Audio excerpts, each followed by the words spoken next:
morning. Good morning. So this is an emergency episode. I got this idea from Web Melissa to have an episode in the can. I don't know if my angle look weird. Anyway, so this is an emergency episode. Still trying to get my angle right. I don't know why. Yeah, there you go. More of my display. All right. So this is an emergency episode, meaning something happened, and I used this episode as a filler episode because something happened. Anyway, what I decided to do with my emergency episodes is tell stories because I love telling stories, and I've been missing out on that because I've gotten so deep into the financial information, gotten so far into the weeds that I haven't had the opportunity to tell stories. So these episodes will be stories, these emergency episodes. And that's it. I don't think there's going to be any financial information in here. I'll save the financial information for the live shows. Okay, so that's what we got. So welcome to the Be Your Own Hero show. I'm your host. I'm Sekouwrites. I'm a professional creative. That means I do a lot of different creative things, like the fact that I'm an author, I'm a journalist, I'm a filmmaker, I'm a jewelry maker, a few different other things. I'm a playwright, a few other things. Anyway, and I'm also the creator of the Hero Ministry Movement. That's what we're calling this now, this movement that includes the Be Your Own Hero show. And that's my effort to uplift and inspire people in general and the unhoused community in specific. So welcome. Happy you're here. Okay, so I've got so many stories I want to tell. They've been racking up. So I'm going to tell an oldie but goodie because I can give myself a little more time to tell it well here. So I've been asked a lot recently, how did I get into running? And it is not a straight line story. It's a zigzag line story. But what happened is I started exercising again, because there have been periods in my life when I was exercising actively. I started exercising again towards the end of 2019. And I was gung-ho, I was in it, I was doing a lot of exercise in the gym. And as a part of that, I was running on the treadmill. So I went from running on the treadmill about 5 minutes total every once in a while to using the elliptical machine at the time, the elliptical machine every day for about 45 minutes. So a significant jump in cardiovascular output. Anyway, fast forward, that was the end of 2019. So you know what happened in 2020. There was this huge pandemic and the gyms closed. Well, by that time, I was fully in momentum in terms of moving my body, in terms of exercising, in terms of pushing forward. So I couldn't stop. Like I tried. I remember there were all the announcements that said, don't go to the gym and don't go outside. And I tried to sit still for 2 days. I didn't work out for 2 days. And I was like, I can't. I gotta keep doing what I'm doing.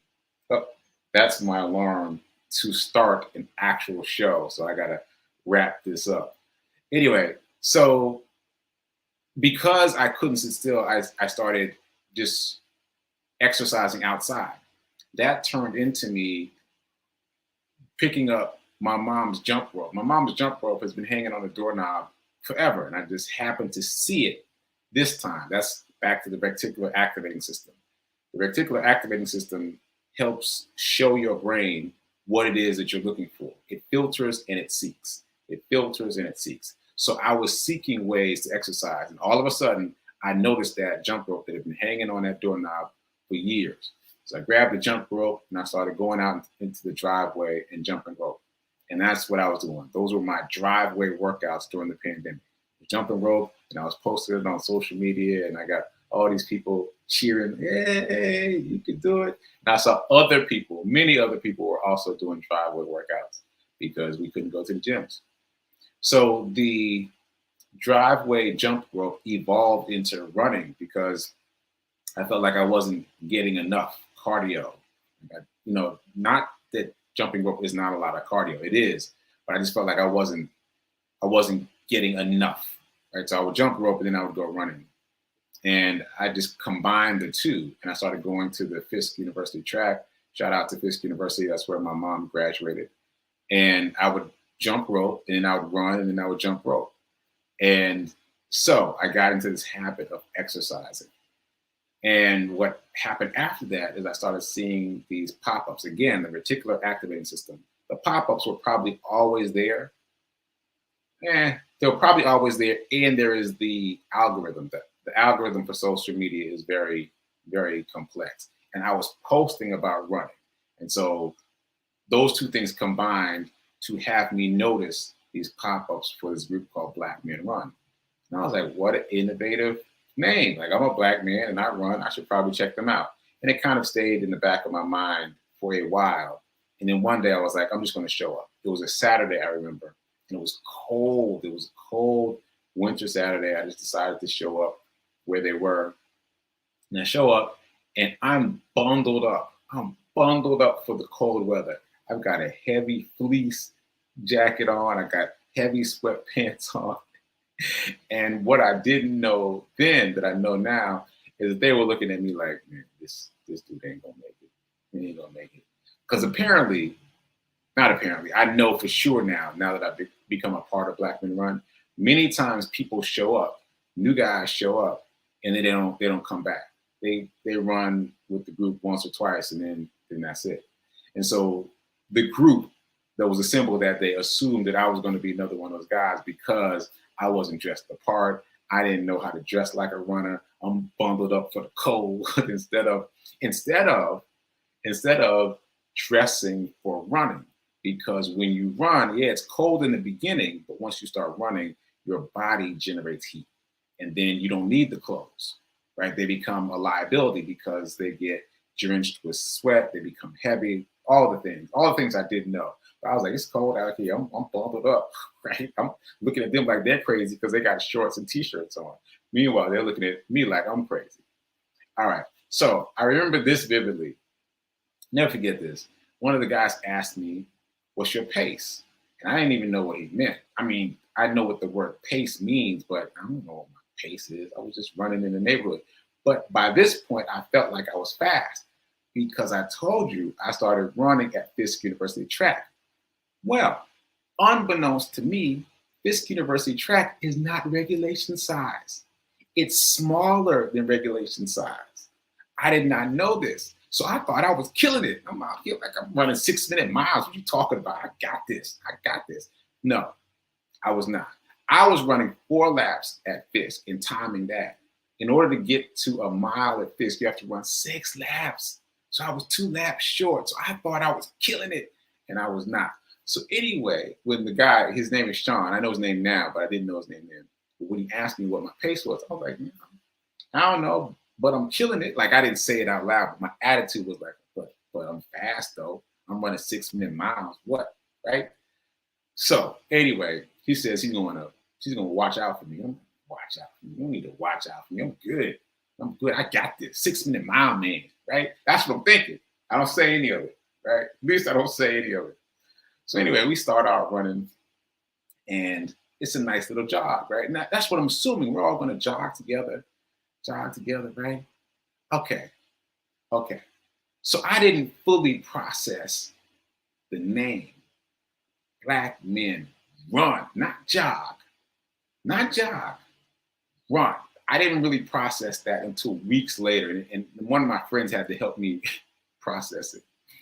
But what happened is we're all jogging together for the first couple blocks. I was like, yeah, I got this, ain't no thing.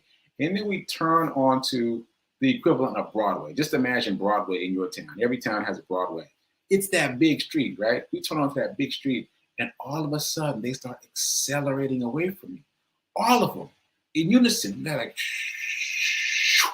they're just vanishing one by one, disappearing around corners. And I say corners with you knowing that it's Broadway, just like the Broadway in your town. It's long and it's forever, and there's no real turns, but it has bends. And so they're disappearing around the bend. And I'm like, what?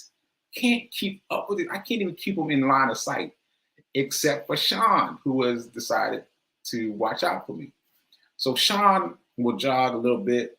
He's trying to keep his pace slow so that he can watch out for me. So every once in a while, I look up and I see Sean looking back like this. Okay.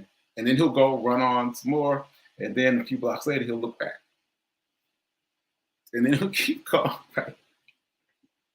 And this made me self-conscious because it got to the point where I realized that this was not going to work out. This run was not going to work out for me. And I really wanted Sean to stop looking at me. I wanted him to stop looking at me so I could just go back to my car and vanish, right? But he kept on looking back. And then he would run on. I was like, oh, man. So this is what I started doing. This is a true story. This is a true story. I'm not making this up. I started running on the sidewalk, right? And Sean is running in the street. So I'm running on the sidewalk. He's running in the street. There's a line of cars parked on the curb, right? Line of cars. So every time Sean loses line of sight with me, I stop. Put my hands on my knees. I'm breathing hard. I'm just sitting there waiting. And then when I see him through the windshield of the car popping out, then I start acting like I was running the whole time. And I run a little bit until we get separated by another car. And I stop again. And I was so thankful for big vans and big trucks because there's no windshields. It was a big block of time. And I would just wait even further until I could just see him coming out from the edge of the truck. And then I start running again. Right? Totally faking it at this point. But I was like, I don't care. I'm going to keep faking it until I make it. And then at some point, the whole group was turning a corner. So they're finally getting off of Broadway, which is turned into West End, and they're making a left-hand turn, right? So they're not running straight anymore. And I was like, okay, this is it. They're not, once they make that turn, they can't see me anymore, right? So I keep watching them disappear around the corner, and Sean is the last one, and he's looking, and he turns that corner. And I'm going like this. I don't think he sees me. I'm going like this. I'm like, just go ahead. Just go ahead. Because I already know I'm not turning that corner. I am not turning that corner. So at the corner was a bank. And there were steps up to the front door of that bank. And I just sat on those steps. As soon as I saw those steps, I was like, oh, it looked like a comfy couch to me. That's how tired I was. Those stone steps looked like a comfy couch. I just sat on those stone steps, breathing, trying to catch my breath, and feeling disappointed with myself because in my mind, I run a 6-minute mile because I didn't know then the fish track wasn't regulation size. So I'm feeling disappointed, and I'm making sure that I am consciously reaching for the gems, consciously reaching for the good things, like the fact that I showed up, the fact that I ran it all, the fact that I made it this far, all the way down Broadway to this bank, the fact that I didn't quit and go back earlier. Like I'm choosing to focus on all the positive things. And at the same time, I know that I can't make this turn and go up this hill and follow them wherever it is they're going. So I decide I'm going to go back the way I came. I know that route back to where we started. And I'm just going to run really slow and try not to stop. And so that's basically what I did. And I had to stop a couple of times for traffic because it was a busy street. I just kept it slow and steady. Mind you, my intention was, as soon as I got back to the start line, to hop in my car and vanish. Irish goodbye for sure, just vanish. Although I did find Sean on Facebook and send him a message, hey man, I'm okay. Just so they wouldn't be worried about me. I knew that he was holding back to find me. But when I got to the start line, these guys were so fast that they were already there. They had already finished their big loop and they were back at the start line, which was now the finish line. And I was like, oh, man. And I looked like I did well because I went to the bank and came back. And so my timing was close to theirs, right? Because I didn't do the whole loop. So it looked like I was just coming in from my run, which I was, but not the full run, not the full loop.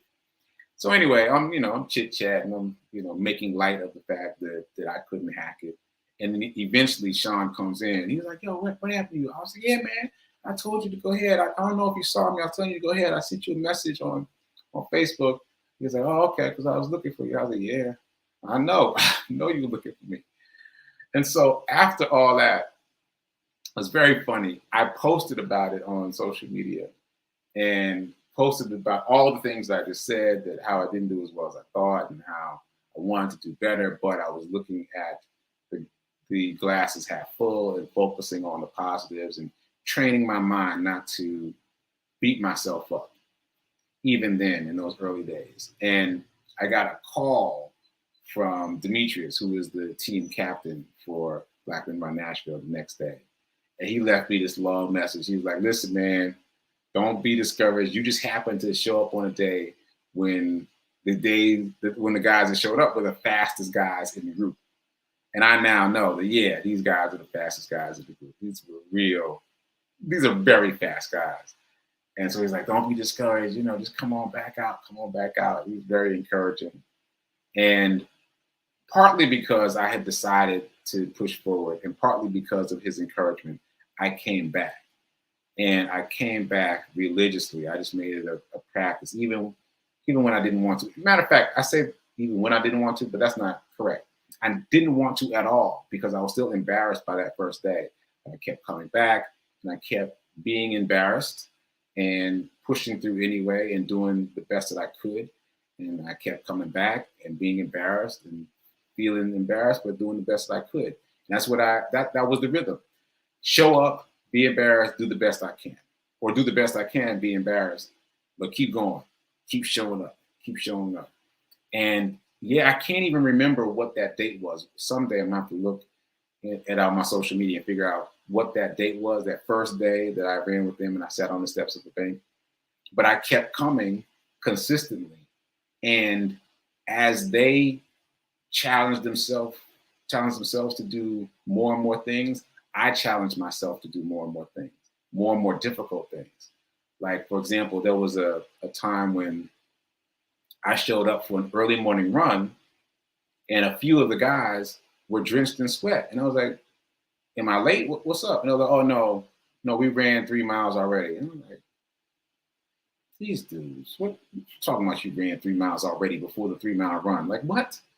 And so I started challenging myself to do the same. So there was a time when there was a 6 a.m.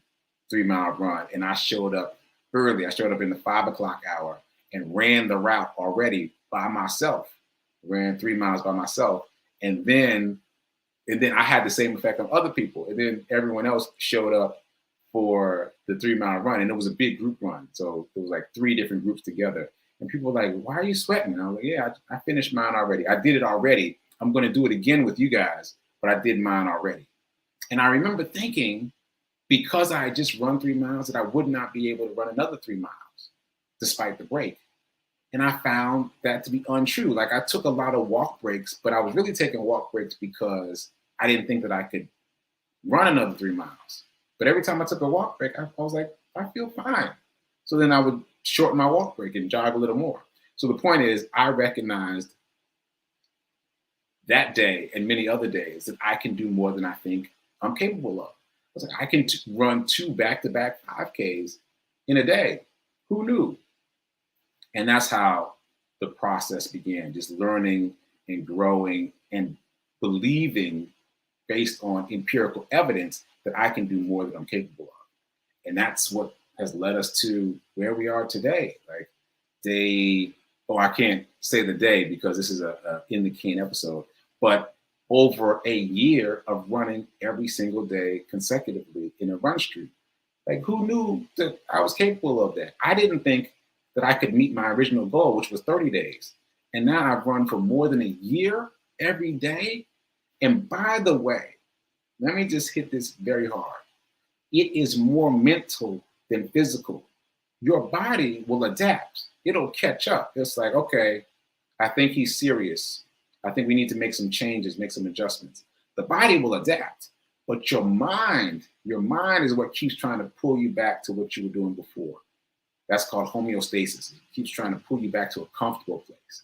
Your mind is a very difficult adversary, but your body will come along for the ride after you prove to your body that you're serious about it. So anyway, it has been quite a journey. I can't thank Black Men Run enough. Shout out to Demetrius Jordan.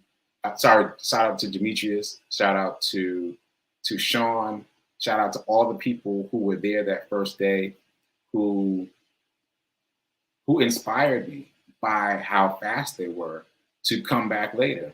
And I've told this story many times before, but one of the guys who was there that first day, Aaron, he always talks about how much I've changed just since he's met me. And he met me that day, that day that I showed up for Black Men Run with my dress for the tundra, with my fleece and sweats on. And he has talked about how much I've changed, even as far as at the starting lineup for the Nashville Marathon and Half Marathon. He was telling me how much I've changed just in the period that he's known me. And that's just a testament to doing the work, showing up consistently, persistently, time and time again, especially when I don't feel like it. Especially when, because there were very few times that I felt like going to meet Black Men Run. And most of the time I would get there and I'd hope they didn't show up. That, okay, maybe if they don't show up, then I could just go home. You know, but I pushed past that, and that's what got me to where I am now. So here we are in the middle of the Sekou Hero Charity Run, which has spawned all these other things, including raising money for charity. So that is my story. That's the long version. I think I got all the things in there. Now I got to go get ready for the actual show. And if you're seeing this, that means something happened and I had to use my emergency episode.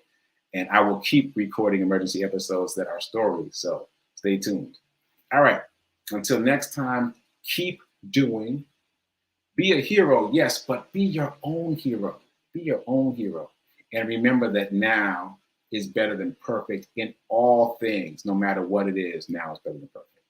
All right. And I'll see you next time. Later.